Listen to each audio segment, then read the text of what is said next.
My boys, it actually happened. Like, I can't believe we've gotten to this point, but it actually happened. The live-action Akira adaptation that was being made by Hollywood is officially dead. After 20 years of having this project in limbo, Warner Brothers has officially given up the rights to Akira. So yeah, this is kind of huge news, and there's a lot I want to talk about, so let's just jump right into it. I got the article from the Hollywood Reporter pulled up here, and we're just gonna dive in. So without further ado, let's get into it. Akira rights up for grabs as Japanese sci-fi leaves Warner Brothers exclusive. After 20 years, a dozen creatives attached and millions spent on development, Warner's is moving on from the seminal property. Riding into Neo Tokyo is going to take a little bit longer.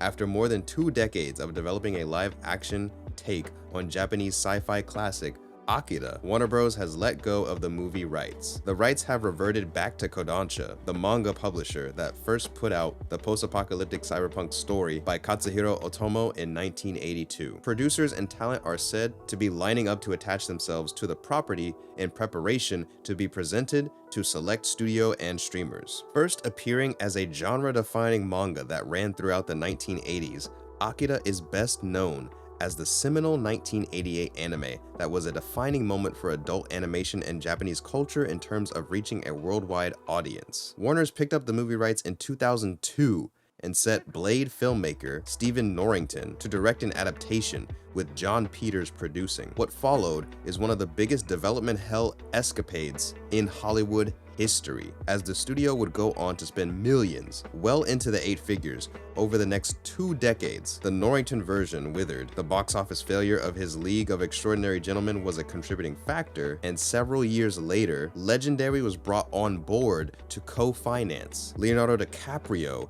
and Jennifer Davison came on board to produce, sticking on the project like glue until the end. Writers and directors that came and went include Gary Whitta, Mark Fergus, Hawk Otsby, Steve Kloves, Alan and Albert Hughes, and Jom Colette Serra. Storyboards and concept art from Tommy Lee Edwards, Chris Weston, Ray Lai, and many more were commissioned and then filed in drawers. The project faced budgetary battles, cultural battles, at one point Neo Tokyo became New Manhattan, and whitewashing accusations, even as it entered pre-production several times. In 2012, Warner shut down production offices in Vancouver in order to take a pause to rethink the project. At the time, it had a budget of $90 million, and Tron Legacy headliner Garrett Hedlund signed on to star. Kristen Stewart, Helena Bonham Carter, and Ken Watanabe were in negotiations. It took the studio a few years to recover and move on. Finally, in 2017,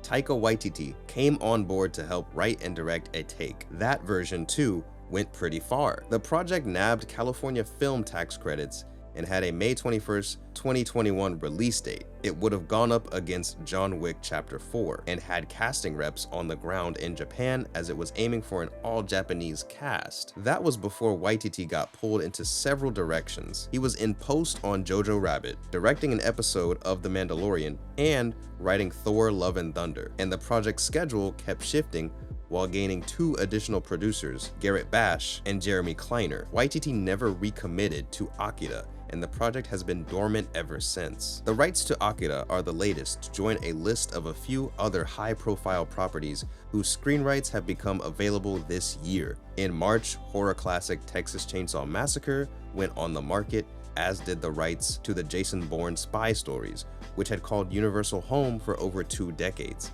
As Akira looks to a new home for its big screen ambitions, perhaps a quote from the anime is appropriate. "The future is not a straight line. It is filled with many crossroads. There must be a future that we can choose for ourselves." So yeah, that's the end of the article. There's a lot to dissect here, and I'm really glad that the article actually kind of, gives us the time span of when this project started to how it ended. Because I was actually going to do that for a separate video, but I mean, the article kind of just combine the news as well as the timeline. So, you know, no need to drag out multiple videos over this, although I might still do that because I do think there's a lot to talk about and I don't really want to drag out this video in particular. But wow, I mean, it's crazy. Like, wow. After 20 years, they finally decided to give up. That's kind of insane. It's actually kind of insane, you know? Because I remember a few months ago, actually, Warner Brothers themselves was talking about an update like, oh yeah, the Akira live action, it's still happening, guys. Don't worry, we're gonna drop an update pretty soon. Like, I remember reading that in an article and I'm like, okay. I was debating on making a video about it, but I was like, well, this isn't really worth making a video about. I mean, it's like news about news, you know? Like, it's not really, I don't think, worth talking about or making a whole video about, because they're just saying, hey guys, the news is that we're gonna drop news pretty soon or whatever. And I'm glad I didn't make a video, because lo and behold, that news, I guess, is the fact that it's over, that they're giving up.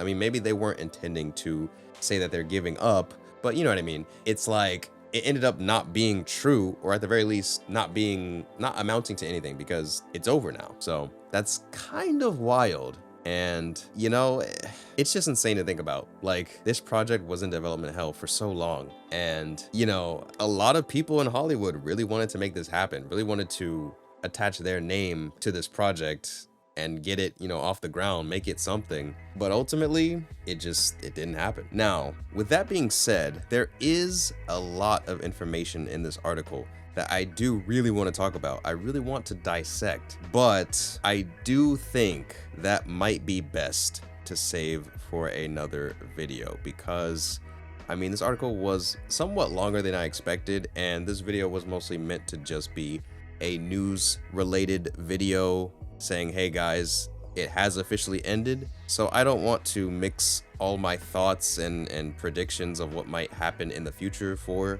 you know, Akira in this one. You know, I think it might be best to just save that for a separate video. But yeah, so I'm gonna keep this one semi short and sweet, and you know, just to update you guys on, hey, this is what happened, this is how it ended, and then I'll probably make a few other videos regarding my thoughts on what I think about all this in the near future. So if you guys are interested in this and interested in that and hearing what I have to say, definitely subscribe to the channel. Leave a like on the video as well. I know I've been kinda MIA a little bit recently, but your boy is finally starting to get back on track, and I'll update you guys on why that is, or why that has been the case as well, because you know, it does kind of relate to content creation. So you guys will get the update video pretty soon. But yeah, I'm just gonna wrap things up here. As always, thank you guys so much for watching, and like I said before, if you're into anime being portrayed in live action and the history / future updates regarding all new live actions that are being made of anime from Hollywood, definitely subscribe to the channel, because that's all we mainly talk about. So it is my passion as an anime fan and as a filmmaker to talk about these things and hopefully progress the development of good anime live action adaptations. So yeah, like, subscribe, share with your friends, all that good stuff, and hopefully I will see y'all in the next video.